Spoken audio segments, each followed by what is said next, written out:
সঙ্গে যুদ্ধ। আমি যেদিন শক্তিশাল বুকে ধরেছিলাম,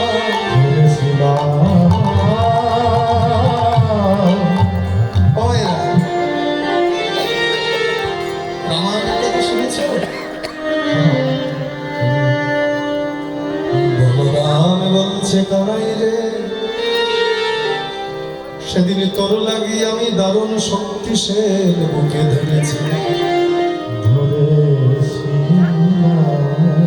সেদিন তুই আমায় কথা দিয়েছিলি লক্ষণ, লক্ষণ আমার লাগি যে শক্তিশাল বুকে ধারণ করলি রে ভাই। আগত দ্বাপর যুগে কৃষ্ণ অবতারে আমি হব তোর ছোট ভাই, তুই হবি আমার দাদা বলা, দাদা বলা। আগত দ্বাপর যুগে কৃষ্ণ অবতারে এই শক্তিশালের দিন আমি সেদিন আমি দাদা বলে ডেকে এই ঋণ শোধ করব। আর সামান্য একটু খেলার ছলে শিলা রাখা, সেটাও তুই মায়ের কাছে নালিশ করে দিলি রে ভাই। তোর জন্য শক্তিশাল ধরেছিলাম, আর তুই কিনা খেলার ছলে একটা সীমা রাখা, সেটাও মায়ের কাছে নালিশ করলি রে দাদা। তো কানা, তোর দাদা হবার সাদা মিটে গেছে, তোর দাদা হবার সাদ আমার মিটে গেছে। একবার দেতে কানা আমায় বিদায় কর। তোর দাদা হবার সাদ মিটে গেছে। একবার দেতে কানা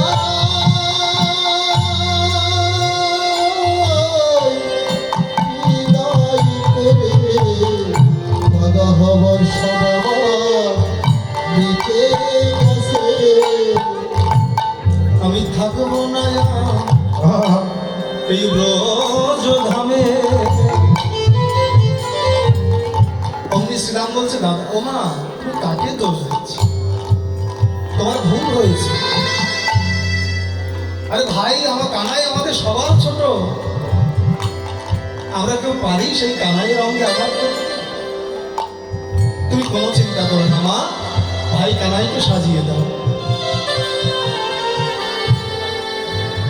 যশোদা ডেকে বললেন, শ্রীরাম তুই তো বলছিস, কিন্তু আমি কি করে দিই বল? কেন? আমি নিশিকে দেখেছি স্বপন, কালী দহে গোপাল বলে। বিপদ সদা সর্বদা আমার গোপালকে ঘিরে থাকে, এত বিপদ জেনে আমি আমার গোপালকে কি করে ঘটে পাঠাবো? শ্রীরাম বললেন, আপনি কার বিপদের কথা বলছো? ভাই কানাই? তুমি জানো না মা, ভাই কানাই কোনো বিপদ হবে না। কেন? সে আশীর্বাদ দিয়েছে। কে দিয়েছে? শুনতে চাও? তবে শোনো মা। শ্রীরাম কহিছে বাণী, শোনো গো আনন্দ রানী। শ্রীরাম কহিছে বাণী, শোনো মা গো আনন্দ রানী। নীতি নীতি যায় গোরা বনে গো, নীতি যায় গোরা বনে। যতে করা খালা মেলি, মাঝে রাখি বনমালী। যতে করা খালা মেলে মাঝে রাখি বনমালী। যতে করা খালা মেলি, মাঝে রাখি বনমালী।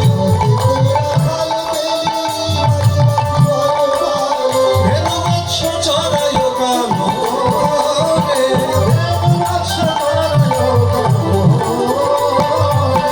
মাঝে মাঝে রাখি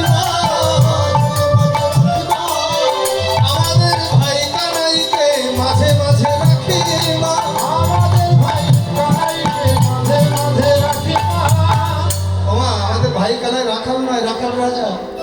আমাদের সবার মধ্যমণি হয়ে কি করে জানো? মোহন মুরলী সরে নানা ছন্দে গান করে।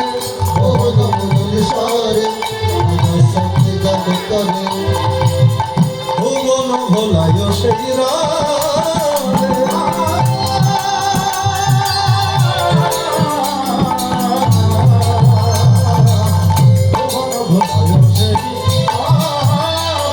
এবার শুনিয়া মুরলী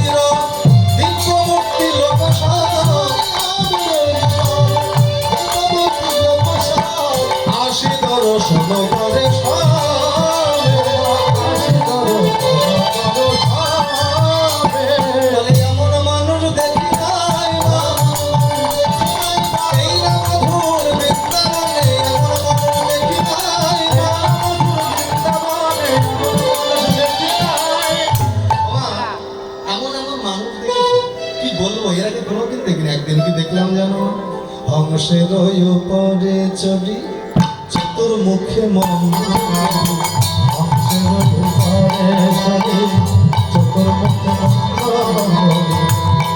খবর করে কানাইয়ের চারিপাশে কানাইয়ের চারিপাশে তারপরে শূন্য পথে ওই রাবতে বজ্র হাতে তারপরে শূন্য পথে ওই রাবতে বজ্র হাতে দেখি মোরা পলায় তরাসে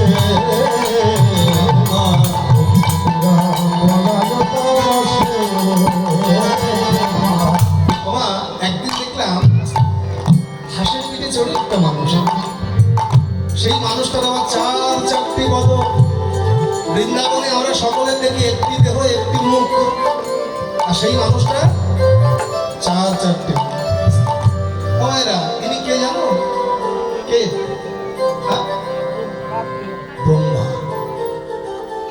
চার মুখে, প্রথম বদনে বেদাধ্যায়, দ্বিতীয় বদনে সৃষ্টির সৃজন, তৃতীয় বদনে হতাশন জলে, চতুর্থ বদনে সদা রাধা কৃষ্ণ। এই মানুষটা ভাই কানাইকে সপ্তবার প্রদক্ষিণ করে করজোড় করে কি বলে জানো? মায় আমার অপরাধ ক্ষমা করো প্রভু নারায়ণ, তোমার নাভি কমলে হয়েছে আমার জন্ম।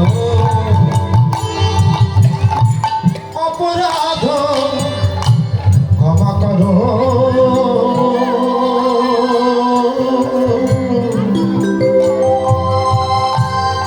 প্রভু নারায়ণ, নাভি কমলে হয়েছে আমার জন্ম।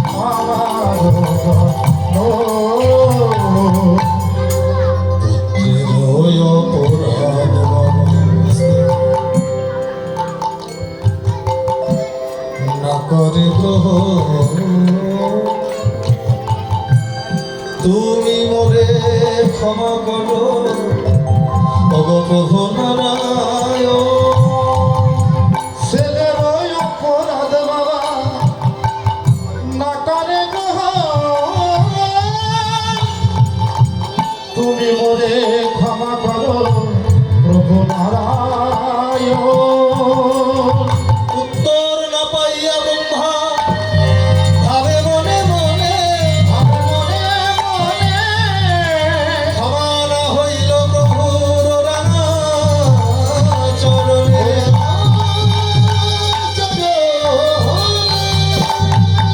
প্রায়শ্চিত্ত করিব বলি জনমিব ধরা, জন্মিব যবন কুলে পাষণ্ড হই। সেদিন আমার অপরাধের ক্ষমা হবে, ওই বাইর বাজারে বেত্রাঘাত সয়ে অপরাধের ক্ষমা হবে। বদনে বল হরি বল, হরি বল, হরি বল, হরি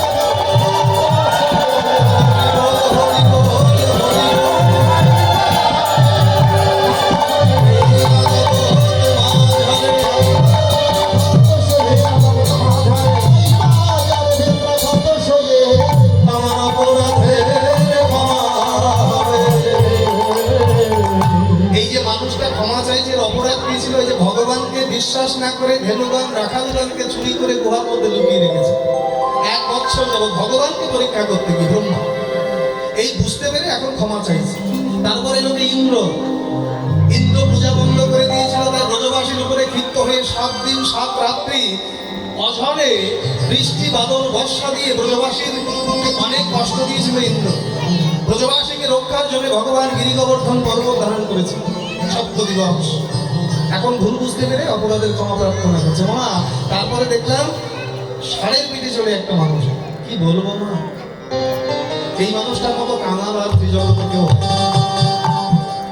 আরে বাবা ভালো একটা পরার কাপড় নেই, একটা বাঘের ছাল পরা, সারা গায়ে সীতা ভস্ম মাখা, কণ্ঠে হাড়ের মালা, কানে ধূপচার ফুল দেওয়া।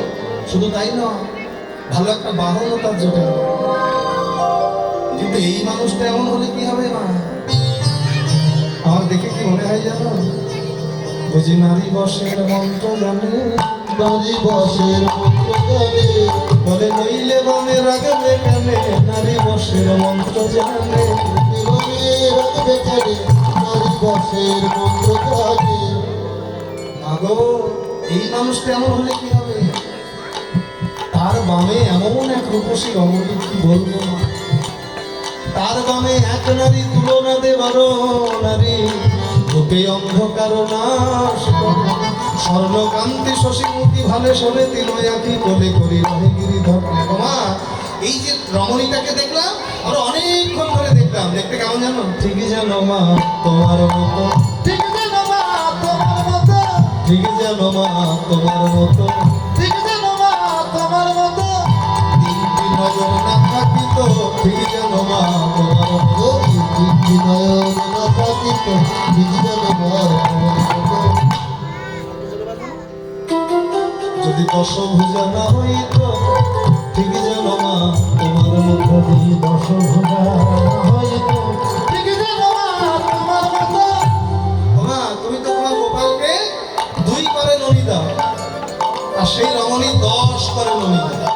তার কোলে ছিল সোনার ছেলে, সোনার ছেলেকে ঘুমিয়ে রেখে তোমার কালো মানিককে কোলে নিয়ে কি বলে জানো? বলে গোপাল একবার মা বলে রে, গোপাল একবার মা বলে রে, তাপিত করা শীতল করি, গোপাল একবার মা বলে রে। আমার তাপিত পরাণ শীতল করি, গোপাল একবার মা বলে রে। দেখুন হরি কথা কৃষ্ণ কথা ভাগবত কথা শুনলে কিছু দক্ষিণা দিতে হয়। তো আমাদের লোক